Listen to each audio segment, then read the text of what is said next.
Welcome to the One Year Bible, March 9. The Old Testament reading, Numbers chapter 11, verse 24, through chapter 13, verse 33. So Moses went out and reported the Lord's words to the people. He gathered the 70 elders and stationed them around the tabernacle. And the Lord came down in the cloud and spoke to Moses. Then he gave the 70 elders the same spirit that was upon Moses. And when the Spirit rested upon them, they prophesied. But this never happened again. 2 men, Eldad and Medad, had stayed behind in the camp. They were listed among the elders, but they had not gone out to the tabernacle. Yet the Spirit rested upon them as well, so they prophesied there in the camp. A young man ran and reported to Moses, "Eldad and Medad are prophesying in the camp." Joshua, son of Nun, who had been Moses' assistant since his youth, protested, "Moses, my master, make them stop." But Moses replied, "Are you jealous for my sake? I wish that all the Lord's people were prophets, and that the Lord would put his Spirit upon them all." Then Moses returned to the camp with the elders of Israel. Now the Lord sent a wind that brought quail from the sea, and let them fall around the camp. For miles in every direction there were quail flying about 3 feet above the ground. So the people went out and caught quail all that day and throughout the night, and all the next day too. No one gathered less than 50 bushels. They spread the quail all around the camp to dry. But while they were gorging themselves on the meat, while it was still in their mouths, the anger of the Lord blazed against the people, and he struck them with a severe plague. So that place was called Kibroth-Hattaavah, which means graves of gluttony, because there they buried the people who had craved meat from Egypt. From Kibroth-Hattaavah, the Israelites traveled to Hazeroth, where they stayed for some time. While they were at Hazeroth, Miriam and Aaron criticized Moses because he had married a Cushite woman. They said, "Has the Lord spoken only through Moses? Hasn't he spoken through us too?" But the Lord heard them. Now Moses was very humble, more humble than any other person on earth. So immediately the Lord called to Moses, Aaron, and Miriam and said, "Go out to the tabernacle, all 3 of you." So the 3 of them went to the tabernacle. Then the Lord descended in the pillar of cloud and stood at the entrance of the tabernacle. "Aaron and Miriam," he called, and they stepped forward. And the Lord said to them, "Now listen to what I say. If there were prophets among you, I, the Lord, would reveal myself in visions. I would speak to them in dreams, but not with my servant Moses. Of all my house, he is the one I trust. I speak to him face to face, clearly and not in riddles. He sees the Lord as he is. So why were you not afraid to criticize my servant Moses?" The Lord was very angry with them, and he departed. As the cloud moved from above the tabernacle, there stood Miriam, her skin as white as snow from leprosy. When Aaron saw what had happened to her, he cried out to Moses, "Oh, my master, please don't punish us for this sin we have so foolishly committed. Don't let her be like a stillborn baby, already decayed at birth." So Moses cried out to the Lord, "Oh God, I beg you, please heal her." But the Lord said to Moses, "If her father had done nothing more than spit in her face, wouldn't she be defiled for 7 days? So keep her outside the camp for 7 days, and after that she may be accepted back." So Miriam was kept outside the camp for 7 days, and the people waited until she was brought back before they traveled again. Then they left Hazeroth and camped in the wilderness of Paran. The Lord now said to Moses, "Send out men to explore the land of Canaan, the land I am giving to the Israelites. Send 1 leader from each of the 12 ancestral tribes." So Moses did as the Lord commanded him. He sent out 12 men, all tribal leaders of Israel, from their camp in the wilderness of Paran.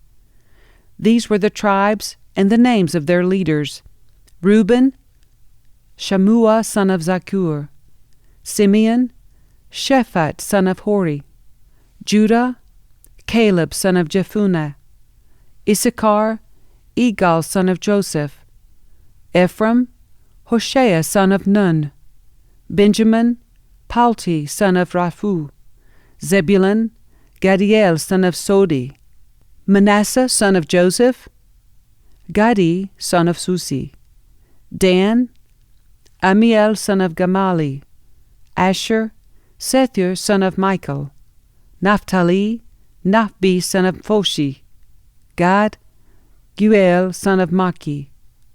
These are the names of the men Moses sent out to explore the land. Moses called Hoshea son of Nun by the name Joshua. Moses gave the men these instructions as he sent them out to explore the land. Go north through the Negev into the hill country. See what the land is like, and find out whether the people living there are strong or weak, few or many. See what kind of land they live in. Is it good or bad? Do their towns have walls, or are they unprotected like open camps? Is the soil fertile or poor? Are there many trees? Do your best to bring back samples of the crops you see. It happened to be the season for harvesting the first ripe grapes. So they went up and explored the land from the wilderness of Zin as far as Rehob near Lebo-Hamath. Going north, they passed through the Negev and arrived at Hebron, where Ahiman, Shishai, and Talmai, all descendants of Anak, lived. The ancient town of Hebron was founded 7 years before the Egyptian city of Zoan. When they came to the valley of Eshcol, they cut down a branch with a single cluster of grapes so large that it took 2 of them to carry it on a pole between them. They also brought back samples of the pomegranates and figs.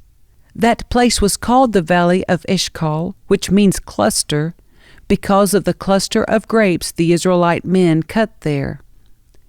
After exploring the land for 40 days, the men returned to Moses, Aaron, and the whole community of Israel at Kadesh in the wilderness of Paran.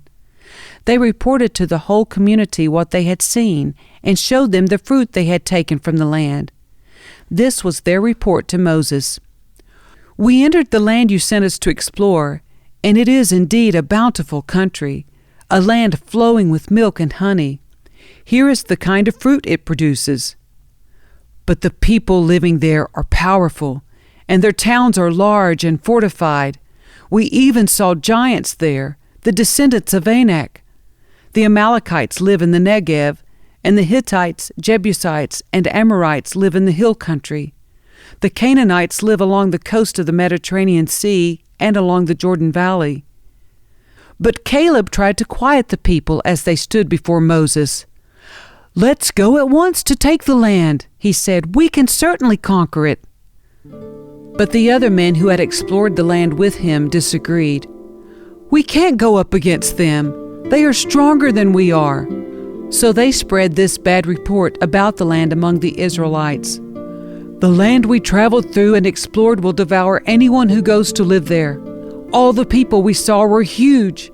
We even saw giants there, the descendants of Anak. Next to them we felt like grasshoppers, and that's what they thought too."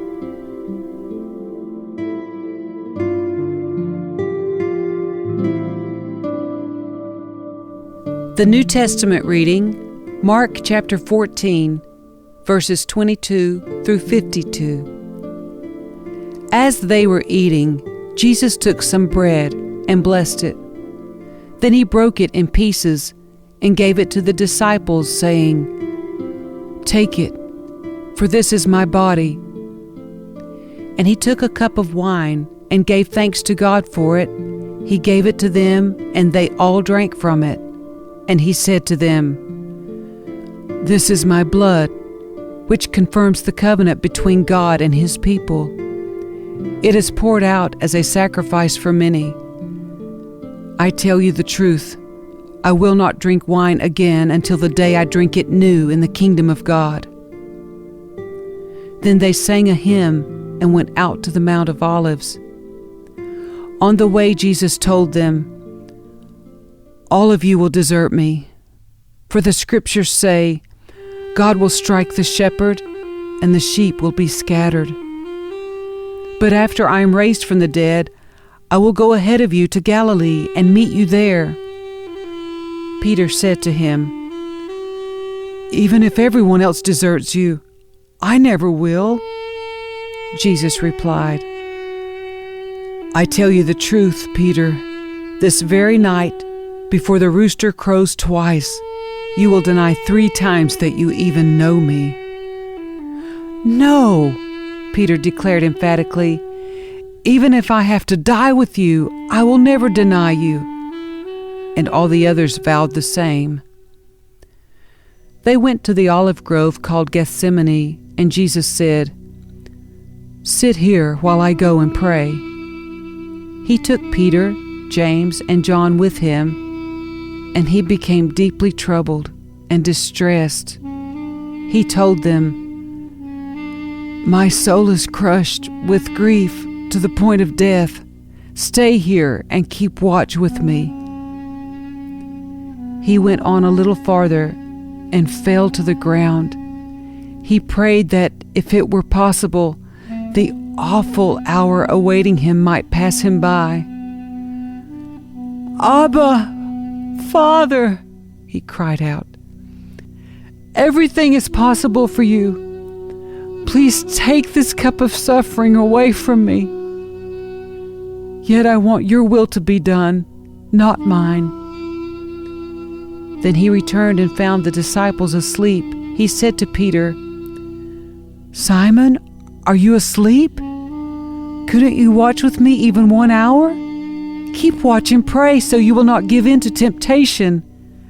For the spirit is willing, but the body is weak." Then Jesus left them again and prayed the same prayer as before. When he returned to them again, he found them sleeping, for they couldn't keep their eyes open, and they didn't know what to say. When he returned to them the 3rd time, he said, "Go ahead and sleep. Have your rest. But no, the time has come. The Son of Man is betrayed into the hands of sinners. Up, let's be going. Look, my betrayer is here." And immediately, even as Jesus said this, Judas, one of the 12 disciples, arrived with a crowd of men armed with swords and clubs. They had been sent by the leading priests, the teachers of religious law, and the elders. The traitor, Judas, had given them a prearranged signal. "You will know which one to arrest when I greet him with a kiss. Then you can take him away under guard." As soon as they arrived, Judas walked up to Jesus. "Rabbi," he exclaimed, and gave him the kiss. Then the others grabbed Jesus and arrested him. But one of the men with Jesus pulled out his sword and struck the high priest's slave, slashing off his ear. Jesus asked them, "Am I some dangerous revolutionary that you come with swords and clubs to arrest me? Why didn't you arrest me in the temple? I was there among you teaching every day. But these things are happening to fulfill what the scriptures say about me." Then all his disciples deserted him and ran away. One young man following behind was clothed only in a long linen shirt. When the mob tried to grab him, he slipped out of his shirt and ran away naked.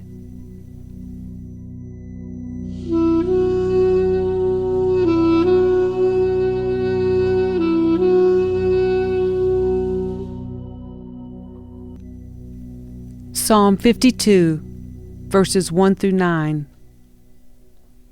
Why do you boast about your crimes, great warrior? Don't you realize God's justice continues forever? All day long you plot destruction. Your tongue cuts like a sharp razor.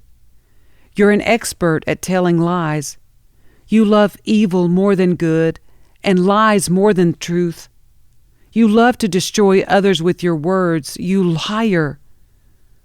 But God will strike you down once and for all. He will pull you from your home and uproot you from the land of the living.